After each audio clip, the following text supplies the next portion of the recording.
ಎಲ್ರಿಗೂ ನಮಸ್ಕಾರ. ನಾನು ಸುಕೃತ. ಸ್ಟೋರೀಸ್ ವಿತ್ ಸುಕೃತ ಅಮರೇಶ್ ಚಾನಲ್ಗೆ ನಿಮಗೆಲ್ಲ ಆತ್ಮೀಯವಾದ ಸ್ವಾಗತ. ನಾನು ಪುಸ್ತಕಗಳನ್ನು ಓದಬೇಕು, ಇವತ್ತು ಬ್ಯುಸಿ ಇದ್ದೀನಿ, ನಾಳೆಯಿಂದ ಓದಿದ್ರಾಯಿತು ಅಂಥೇಳಿ ದಿನ ನೀವು ನಿಮ್ಮ ಓದುವ ಅಭ್ಯಾಸವನ್ನು ಮುಂದೂಡಾಕತ್ತೀರಿ ಅಂತಂದ್ರೆ ಈ ವಿಡಿಯೋ ನಿಮಗಾಗಿ.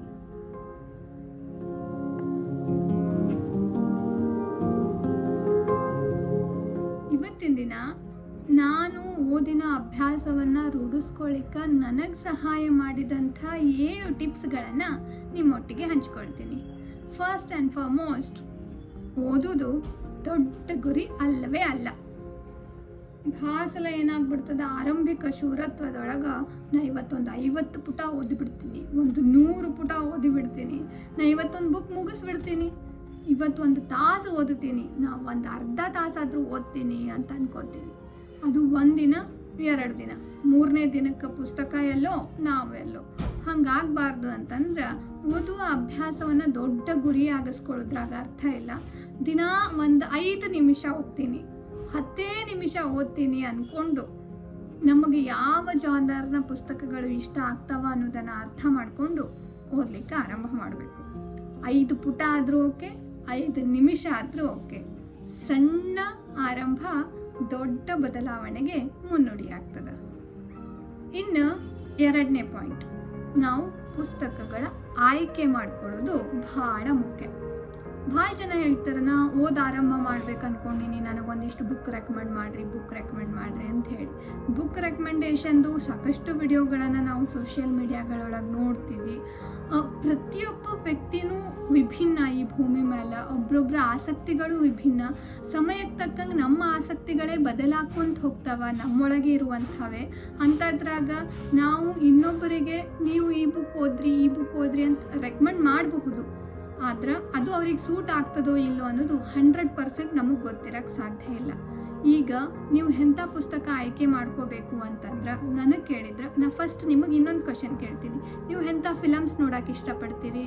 ನಿಮಗೆ ಲವ್ ಫಿಲಮ್ಸ್ ಇಷ್ಟ ಆಗ್ತಾವ, ಬಡಿ ಅಂಥ ಫಿಲಮ್ಸ್ ಇಷ್ಟ ಆಗ್ತಾವ, ಸಸ್ಪೆನ್ಸ್ ಥ್ರಿಲ್ಲರ್ ಇಷ್ಟ ಆಗ್ತಾವ, ಅಥವಾ ಸಾಮಾಜಿಕ ಕಳಕಳಿ ಇರುವಂಥ ಸಿನಿಮಾಗಳು ಇಷ್ಟ ಆಗ್ತಾವ, ಅಥವಾ ಟೂರ್ ರಿಲೇಟೆಡ್ ಸಿನಿಮಾಗಳು ಇಷ್ಟ ಆಗ್ತಾವ, ಫ್ಯಾಮಿಲಿ ರಿಲೇಟೆಡ್ ಸಿನಿಮಾಗಳು ಇಷ್ಟ ಆಗ್ತಾವ?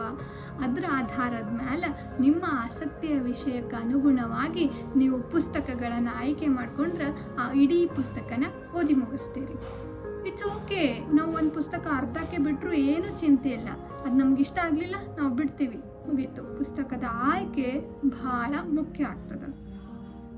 ಇನ್ನು 3rd ಟಿಪ್, ಒಂದು ಫಿಕ್ಸ್ಡ್ ಟೈಮ್, ನಿಗದಿತ ಸಮಯ. ಒಬ್ರೊಬ್ರು ಮುಂಜಾನೆ ಜಲ್ದಿ ಹೇಳ್ತಿರ್ತಾರ, ಒಬ್ರೊಬ್ರು ಲೇಟಾಗಿ ಹೇಳ್ತಿರ್ತಾರ, ಒಬ್ರೊಬ್ರು ರಾತ್ರಿ ಜಲ್ದಿ ಮಲ್ಕೋತಿರ್ತಾರ, ಲೇಟಾಗಿ ಮಲ್ಕೊಳ್ತಿರ್ತಾರೆ. ಒಬ್ರೊಬ್ರಿಗೆ ಮಧ್ಯಾಹ್ನ ಫ್ರೀ ಟೈಮ್ ಸಿಗ್ತದೆ, ಒಬ್ರೊಬ್ರಿಗೆ ಸಂಜೆಗೆ ಸಿಗ್ತದೆ, ಒಬ್ರೊಬ್ರಿಗೆ ರಾತ್ರಿ ಸಿಗ್ತದೆ. ಅದು ನಮ್ಮ ವೈಯಕ್ತಿಕ ದಿನಚರಿ ಆಧಾರದ ಮೇಲೆ ನಮ್ಗೆ ಯಾವಾಗ ಸಮಯ ಸಿಗ್ತದೆ ನೋಡಿಕೊಂಡು, ಬೆಸ್ಟ್ ಅಂದ್ರೆ ಮಲ್ಕೊಳ್ಳೋ ಮುಂದಾಗ ರಾತ್ರಿ ಒಂದು 5 ನಿಮಿಷ ಓದಿದ್ರೆ ಸಾಕು. ಅದು ತಂತಾನೇ ರೂಢಿ ಬೆಳ್ಕೊಂಡು ಬರ್ತದೆ. ನಮ್ಮ ಬಯಾಲಜಿಕಲ್ ಕ್ಲಾಕ್ ಕೂಡ ಅದಕ್ಕೆ ಸೆಟ್ ಆಗ್ತದೆ ನಿಧಾನವಾಗಿ. ಆಮೇಲೆ ನಾವು ಗೃಹಿಣಿಯರಾಗಿದ್ದರೆ ನಮಗೆ ಮಧ್ಯಾಹ್ನ ಎಲ್ಲ ಕೆಲಸ ಆದ್ಮೇಲೆ ಟೈಮ್ ಸಿಗ್ತದೆ, ಅಥವಾ ಮಕ್ಕಳು ಮಲ್ಕೊಂಡಾಗ ಟೈಮ್ ಸಿಗ್ತದೆ. ಆವಾಗ ಒಂದು 5 ನಿಮಿಷ ಓದ್ತೀನಿ ಅಂತ ಅಂದ್ಕೊಂಡ್ರೆ ಆ 5 ನಿಮಿಷ ಪ್ರತಿದಿನ ನಮಗೆ ಪುಸ್ತಕದೆಡೆಗೆ ಕರ್ಕೊಂಡು ಹೋಗ್ತದೆ, ಅದ್ರಾಗ 2 ಮಾತಿಲ್ಲ. ಆಮೇಲೆ ಮೋಸ್ಟ್ ಇಂಪಾರ್ಟೆಂಟ್, ನಮಗೆಲ್ಲ ಭಾಳ ಡಿಸ್ಟ್ರ್ಯಾಕ್ಟ್ ಮಾಡೋದು ಅಂತಂದ್ರೆ ಫೋನ್. ಸಾಧ್ಯ ಆದಷ್ಟು ಮಲ್ಕೊಳ್ಳೋ ಮುಂದಾಗ ನಮ್ಮ ಬೆಡ್ ಪಕ್ಕ ಫೋನ್ ಅಲ್ಲ ಬುಕ್ ಇಡೋಣ ಅಂತ. ಫೋನ್ ಬದಲಾಗಿ ಬುಕ್ ಕೈಗೆ ಬರ್ತದ, ಒಂದು 5 ನಿಮಿಷ ಓದ್ತಾ ನಿದ್ದೆ ಹತ್ತದ. ಇದನ್ನು ಅಪ್ಲೈ ಮಾಡಿ ನೋಡ್ರಿ, ಮುಂದೊಂದು ದಿನ ನೀವು ನನಗೆ ಥ್ಯಾಂಕ್ಸ್ ಹೇಳ್ತೀರಿ. ಫೋನ್ ಸ್ಕ್ರೋಲ್ ಮಾಡೋಕ್ಕೂ ಒಂದು ಟೈಮ್ ಲಿಮಿಟ್ ಇಟ್ಕೊಂಡ್ವಿ ಅಂತಂದ್ರೆ ಅದು ನಮಗೆ ಭಾಳ ಹೆಲ್ಪ್ ಆಗ್ತದೆ.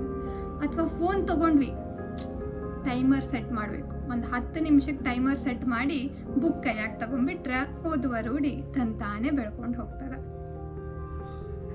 ಆಮೇಲೆ 5th ಟಿಪ್, ನಾವು ಏನೋ ಒಂದು ಓದಿದ್ರ ಬಗ್ಗೆ ಮಾತಾಡೋದು, ನಮ್ಮ ಫ್ರೆಂಡ್ಸ್ ಜೊತೆ ಹಂಚ್ಕೊಳ್ಳೋದು, ಅಥವಾ ಬುಕ್ಕನ್ನು ಸ್ಟೋರಿ ಇಡೋದು, ಸ್ಟೇಟಸ್ಸಿಗೆ ಹಾಕೋದು, ಆ ಓದು ನಮಗೆ ಹೆಂಗೆ ಅನ್ನಿಸ್ತು ಅನ್ನೋದನ್ನು 1-2 4 ಸಾಲಿನಾಗ ನೋಟ್ ಮಾಡಿ ಇಟ್ಕೊಳ್ಳೋದು. ಡೈರಿ ಒಳಗೆಲ್ಲೋ ಒಂದು ಕಡೆ ನಾ ಈ ಬುಕ್ ಓದಿದೆ, ಅದರೊಳಗೆ ಈ ಪಾಯಿಂಟ್ ನಂಗೆ ಭಾಳ ಇಷ್ಟ ಆಯಿತು. ಅಥವಾ ನಾವು ಓದ್ತಿರ್ಬೇಕಾದ್ರೆ ನಮ್ಗೆ ಯಾವುದೋ ಒಂದು ಸಾಲು ಇಷ್ಟ ಆದರೆ ಅದನ್ನು ಹೈಲೈಟ್ ಮಾಡೋದು, ಅದನ್ನು ಬರೆದಿಟ್ಕೊಳ್ಳೋದು. ಅದು ನಮಗೆ ಮತ್ತಷ್ಟು ಓದ್ಲಿಕ್ಕೆ ಉತ್ತೇಜನ ಕೊಡ್ತದೆ. ಓದಿನ ಅನುಭವವನ್ನು ಹಂಚ್ಕೊಳಿಕ್ಕೆ ಇನ್ನೊಂದು ಪುಸ್ತಕ ಓದಬೇಕು ಮತ್ತು ನನ್ನ ಎಕ್ಸ್ಪೀರಿಯನ್ಸನ್ನು ನಾನು ರೀಡರ್ಸ್ ಜೊತೆ ಶೇರ್ ಮಾಡ್ಕೋಬೇಕು ಅಂತ ಅನ್ನಿಸ್ತದೆ. ಅದಕ್ಕಾಗಿ ನೀವು ಏನನ್ನು ಓದಿದ್ರು ಅದನ್ನು ಹಂಚ್ಕೋರಿ. ಅದು ನಿಮ್ಮ ಖುಷಿಯನ್ನು ಡಬಲ್ ಟ್ರಿಪಲ್ ಮಾಡ್ತದೆ. 6th ಪಾಯಿಂಟ್, ಓದುವುದು ಒಂದು ಅಭ್ಯಾಸ, ಕಾಂಪಿಟೇಷನ್ ಅಲ್ಲ, ಸ್ಪರ್ಧೆ ಬೇಡ. ಈಗ ಕೆಲವು ಜನ ಭಾಳ ವರ್ಷದಿಂದ ಓದನ್ನು ರೂಢಿ ಮಾಡ್ಕೊಂಡಿರ್ತಾರೆ. ಅವರು ತಿಂಗಳಿಗೆ ಒಂದು 5, 6, 8, 10 ಪುಸ್ತಕಗಳನ್ನು ಓದ್ತಿರ್ತಾರೆ. ಒಂದೇ ಸಿಟ್ಟಿಂಗ್ನಾಗ ಒಂದು ಪುಸ್ತಕ ಮುಗಿಸ್ಬಿಡ್ತಿರ್ತಾರೆ. ಅವ್ರ ಜೊತೆ ನಾವು ಸ್ಪರ್ಧೆ ಮಾಡೋದಲ್ಲ. ಇಲ್ಲಿ ನಮಗೆ ಅಂಕಗಳು ಸಿಗೋದಿಲ್ಲ, ಎಕ್ಸಾಮು ಇರೋದಿಲ್ಲ. ನಾವು ನಮ್ಮ ಬದುಕನ್ನು ಬದಲಾಯಿಸಿಕೊಳ್ಳಲಿಕ್ಕೆ, ಒಳ್ಳೆ ಹವ್ಯಾಸವನ್ನು ರೂಢಿಸ್ಕೊಳ್ಳಿಕ್ಕೆ ಓದನ್ನು ಆರಂಭ ಮಾಡಿರ್ತೀವಿ.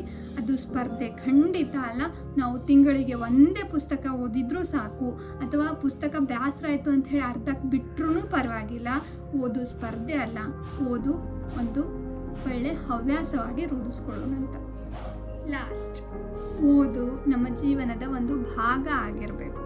ನಾವು ಓದಲೇಬೇಕು ಅಂತ ಹೇಳಿ ಯಾವ ಷರತ್ತು ಇಲ್ಲ. ಯಾಕೆ ಓದಿಲ್ಲ ಅಂತ ಹೇಳಿ ನಮಗೆ ಯಾರು ಕೇಳೋದು ಇಲ್ಲ. ನಮ್ಮ ಮನಸ್ಸನ್ನು ಅರಳಿಸಿಕೊಳ್ಳುವುದಕ್ಕಾಗಿ, ನಮ್ಮ ಬದುಕನ್ನು ಮತ್ತಷ್ಟು ಚೆಂದಾಗಿ ಬಿಂಬಿಸ್ಕೊಳ್ಳುವುದಕ್ಕಾಗಿ, ನಮ್ಮ ದೃಷ್ಟಿಯ ವ್ಯಾಪ್ತತೆಯನ್ನು ವಿಸ್ತರಿಸಿಕೊಳ್ಳುವುದಕ್ಕಾಗಿ ನಾವು ಓದಬೇಕು. ನಾವು ಬದುಕನ್ನು ಬಂದಂತೆ ಸ್ವೀಕರಿಸಿ ಸಿಕ್ಕ ಸಣ್ಣ ಸಂತೋಷಗಳನ್ನು ದೊಡ್ಡದಾಗಿ ಸಂಭ್ರಮಿಸುವುದನ್ನು ಕಲಿಬೇಕು ಅಂತಂದ್ರೆ ಓದಬೇಕು. ಕೊನೆಯದಾಗಿ ಕೆಲವೊಬ್ರು ನನಗೆ ಹೇಳಿದ್ರು, ಪುಸ್ತಕ ಕೊಳ್ಳೋ ಮುಂದಾಗ ರೇಟ್ ಭಾಳ ಅನಿಸಿ ತಗೊಳಕ್ಕೆ ಮನಸ್ಸು ಬರೋದಿಲ್ಲ ಅಂತ ಹೇಳಿ. ಹೌದು, ನಾವು ಯಾವ ವಸ್ತುಗಳನ್ನು ಇಷ್ಟಪಡ್ತೀವಿ ಭಾಳ, ಅವು ತಗೋಬೇಕು ಅಂದಾಗ ನಮ್ಗೆ ರೇಟ್ ಲೆಕ್ಕಕ್ಕೆ ಬರೋದಿಲ್ಲ. ಮೊದಲ ಓದನ್ನು ಆರಂಭ ಮಾಡೋರಿಗೆ ಇದಕ್ಕೆ ಯಾಕೆ ಇಷ್ಟು ರೊಕ್ಕ ಕೊಡಬೇಕು ಅಂತ ಅನಿಸೋದು ಸಹಜ.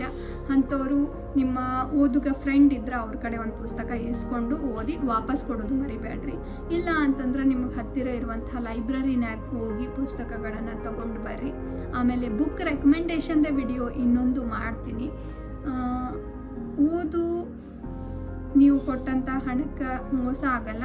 ಎಲ್ಲ ಪುಸ್ತಕಗಳು ಓದಲೇಬೇಕು, ಓದುವಂಥವೇ ಇರ್ತಾವ ಅಂತ ನಾನು ಡೆಫಿನೆಟ್ಲಿ ಹೇಳೋದಿಲ್ಲ. ಯಾಕಂದರೆ ಕೆಲವು ಪುಸ್ತಕ ಓದಲಿಲ್ಲ ಅಂದರೆ ಏನೂ ಲಾಸ್ ಇಲ್ಲ, ಅಂಥ ಪುಸ್ತಕಗಳು ಇರ್ತಾವೆ. ಆಮೇಲೆ ಒಂದು ಅಂಥ ಪುಸ್ತಕ ನಾವು ಕೈಗೆತ್ಕೊಂಡು ನನಗೆ ಓದೋದು ಇಷ್ಟ ಇಲ್ಲ ಅಂತ ಖಂಡಿತ ಅನ್ಬೇಡ್ರಿ. ಯಾಕಂದ್ರೆ ನೀವು ಒಂದು ಸಿನಿಮಾ ನೋಡ್ತಿರ್ತೀರಿ, ಅದು ನಿಮ್ಗೆ ಸೇರಲ್ಲ. ಅವಾಗ ನೀವೇನು ಹೇಳ್ತೀರಿ, ನಂಗೆ ಆ ಸಿನಿಮಾ ಸೇರಲಿಲ್ಲ ಅಂತ ಹೇಳ್ತೀರಿ. ನನಗೆ ಸಿನಿಮಾಗಳೇ ಸೇರಲ್ಲ ಅಂತ ಹೇಳಲ್ಲ ಅಲ್ಲ. ಹಾಗೆ ನಿಮಗೆ ಆ ಪುಸ್ತಕ ಸೇರದೇ ಇರ್ಬೋದು, ಆದರೆ ಓದುವುದೇ ಸೇರಲ್ಲ ಅಂತ ಹೇಳೋದಲ್ಲ. ಒಂದ್ಸಲ ಒಳ್ಳೊಳ್ಳೆ ಪುಸ್ತಕಗಳು ನಿಮ್ಮ ಕೈಗೆ ಸಿಗ್ಲಿಕ್ಕತ್ತು ಅಂತಂದ್ರೆ ಡೆಫಿನೆಟ್ಲಿ ನೀವು ಒಬ್ಬ ಒಳ್ಳೆ ಓದುಗಾಗಿ ಹೊರ ಹೊಮ್ತೀರಿ ಅನ್ನೋದ್ರಾಗ 2 ಮಾತಿಲ್ಲ. ಓದು ನಿಮ್ಮ ಬದುಕಿನೊಳಗೆ ಒಂದು ಭಾಗವಾಗಿ ರೂಪುಗೊಳ್ತದ ಅನ್ನೋ ನಂಬಿಕೆ ಆಧಾರದ ಮೇಲೆ. ಆಮೇಲೆ ನೀವು ಈಗ ಯಾವ ಪುಸ್ತಕವನ್ನು ಓದ್ಲಿಕ್ಕತ್ತೀರಿ ಅನ್ನೋದನ್ನು ಕಮೆಂಟ್ ಮಾಡೋದು ಮರಿಬೇಡ್ರಿ. ಯಾಕಂದ್ರೆ ನೀವು ಯಾವ ಪುಸ್ತಕ ಓದ್ಲಿಕ್ಕತ್ತೀರಿ ಅನ್ನೋ ಕುತೂಹಲ ನನಗೆ ಐತಿ. ನೀವು ನಿಮ್ಮ ಓದಿನ ಪಯಣವನ್ನು ಯಾವ ಪುಸ್ತಕದೊಂದಿಗೆ ಆರಂಭ ಮಾಡಿರಿ ಅನ್ನೋದನ್ನು ಕಮೆಂಟ್ ಸೆಕ್ಷನ್ನಾಗ ಹಂಚ್ಕೋರಿ. ಮತ್ತೆ ಸಿಗ್ತೀನಿ. ಅಲ್ಲಿ ತನಕ ನಮಸ್ಕಾರ. Happy reading.